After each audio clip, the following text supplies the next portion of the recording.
Ikinababahala ng otoridad ang biglaang pagtaas ng kaso ng acute gastroenteritis sa nakalipas na halos 3 linggo sa Baguio City. Tutukan sa report ni Jasmine Gabriel Galban.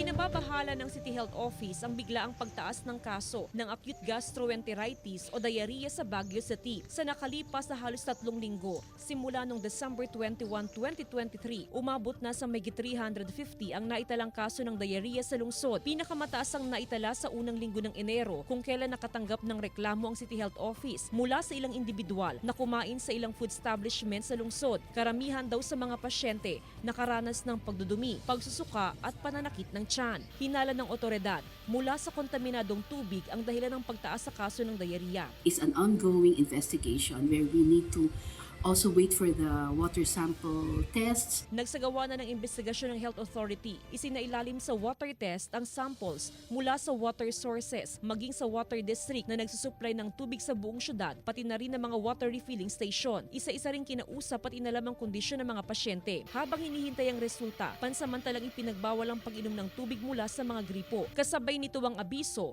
na purified o bottled water muna ang gamitin na inumin kapag nasa restaurant o kainan. We are encouraging households na may mga cases din na sa mga families nila to also report in case they have incidents like this, and we are also advising households to also take precautionary measures to not use muna the tap water and yung filter system nila.